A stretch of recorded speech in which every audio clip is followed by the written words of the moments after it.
iingay sila. Ate Jo, sabi ni Lizelle. Sis Ching, Maring L, sabi ni Lizelle. So ayan, yung mga ano naman na to, itong mga Sansevieria naman na to, magkakahalo na dyan yung aking propa at saka yung aking mga mother. Okay, nilagay ko lang muna sila dyan. Pag malapit na tayong magkita-kita, saka ako nahihiwalayin yung mga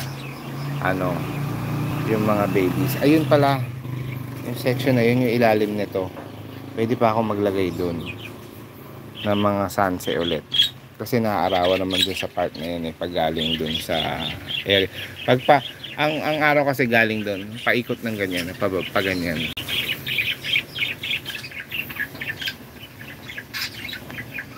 Ay, yan. Sis Ling, sis Rolly, sabi ni Ate Jo. Yan, favorite place ko dyan sa garden mo, sabi ni Ate Jo. Oo nga, alam ko nga favorite mo to. Kaya yan, medyo maraming pagbabago dahil nga yung mga sunset ko, nilagay ko na dito. May parating akong isang set ng cactus kay galing kay pangalan ito, kay Bax. So yun, baka somewhere dyan ko ilagay. Pero puro nga ito kasi baka iakyat ko yung ibang aloes doon sa taas, yung mas lalo yung mga etiolated na malalaki doon, iakyat ko yun para makabawi. So tapos yung mga doon na ayusin ko, kung katulad dito, may mga pinalitan ako mga paso, pinaliit ko yung mga paso, tapos meron akong mga tinanggal na paso, yung wala nang laman. Pero hindi lahat sila magaganda dyan, yung nandito sa taas. Ang gaganda ng lahat ng halaman dyan sa taas na yan. Sislin, sabi ni Ate Jo. O yun, so bababa na nga tayo ulit. Ay, sandali, kakain na muna tayo.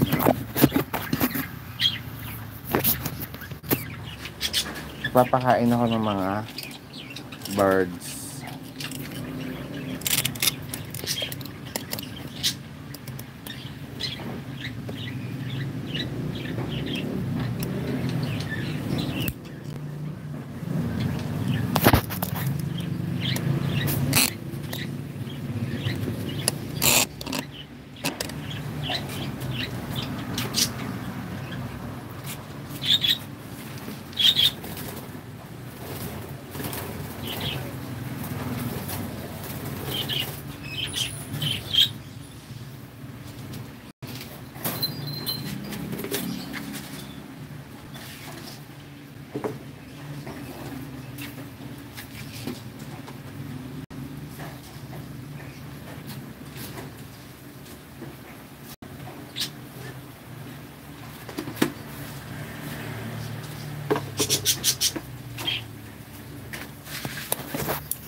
Itong aking turtle enclosure, papagandahin ko pa talaga to. Katulad nung yan, yung laging paakyat dyan sa sa tubig, lalagyan ko ng mga bato sa paligid para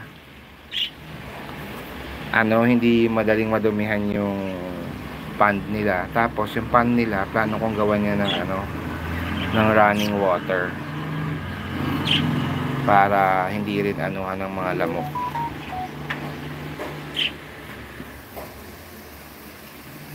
No. Okay, baba na talaga tayo. Medyo umaraw, pero umaambon pa rin.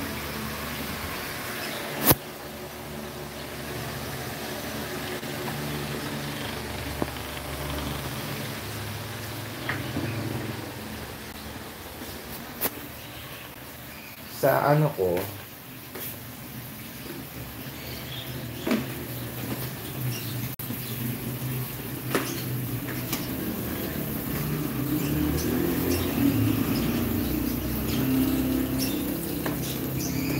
sa phone ko, ang view ko